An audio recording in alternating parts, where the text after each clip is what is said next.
It's Sunday morning, and today's commenting stars are Shruti, Dharnesh, Ankita, Chitra, Sriram, and Jishnu Masha. Thank you so much for your comments. Ankita already driving vlog ചോദിച്ചിരുന്നു. പക്ഷെ ഇപ്പോൾ കുറച്ചായിട്ട് പ്രത്യേകിച്ച് tailoring ക്ലാസ്സും കൂടെ പോകാൻ തുടങ്ങിയ ശേഷം ആകെ സാറ്റർഡേയ്സും സൺഡേയ്സും മാത്രമേ ഞങ്ങൾക്ക് ഒഴിവുള്ളൂ.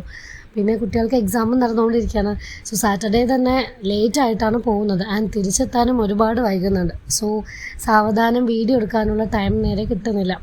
ഇനിയിപ്പോൾ വെക്കേഷൻ സ്റ്റാർട്ട് ചെയ്ത് കഴിഞ്ഞാൽ ഒത്തിരി സമയം ഉണ്ടാവും. സോ ഒരു ഡീറ്റെയിൽഡ് വ്ലോഗ് എന്തായാലും ഇടുന്നതായിരിക്കും. ആൻഡ് ഇന്നത്തെ ഒരു സ്പെഷ്യൽ ബ്രേക്ക്ഫാസ്റ്റ് ആണ്. സോ ഒരു സാൻഡ്വിച്ചാണ് ട്രൈ ചെയ്തത്. അതും ഫസ്റ്റ് ടൈം ആട്ടോ. അത് അവക്കാഡോ യൂസ് ചെയ്തിട്ട് ഞാൻ ആദ്യമായിട്ടാണ് അവക്കാഡോ മേടിക്കുന്നത്. അതെങ്ങനെ മേടിക്കണമെന്നൊന്നും എനിക്കറിയത്തില്ല. കഴിഞ്ഞ ദിവസം ബിഗ് ബസാറിൽ പോയപ്പോൾ കണ്ടപ്പോൾ 2 മേടിച്ചു. ആൻഡ് അതെങ്ങനെ കട്ട് ചെയ്യേണ്ടതെന്ന് അറിയില്ല. രാവിലെ തന്നെ യൂട്യൂബ് നോക്കിയിട്ടാണ് കട്ട് ചെയ്യാനുള്ള പഠിച്ചത്. ഞാൻ അത് യൂസ് ചെയ്തൊരു സാലഡ്. ആദ്യം ഒരു ടെൻഷൻ ഉണ്ടായിരുന്നു കേട്ടോ, ഇത് എന്ത് ക്വാണ്ടിറ്റിയിൽ എടുക്കണം, ഇതെങ്ങനെ ഓക്കെ ആവുമോ എന്നൊക്കെ. ബട്ട് ഞാൻ കുറച്ചധികം വെജിറ്റബിൾസും പ്ലസ് എഗ്ഗും കൂടെ ആഡ് ചെയ്തിട്ടാണ് സാലഡ് ഉണ്ടാക്കിയത്. പക്ഷേ സാൻഡ്വിച്ച് നല്ല ആകെ ഒരു പ്രശ്നം പറ്റിയത്, ഉണ്ടായിരുന്ന ബ്രെഡ് വളരെ ചെറിയ സൈസായിരുന്നു. കുറച്ചുകൂടെ വലുതാണെങ്കിൽ പ്രോപ്പറായിട്ട് കിട്ടുകയെന്ന് തോന്നുന്നു.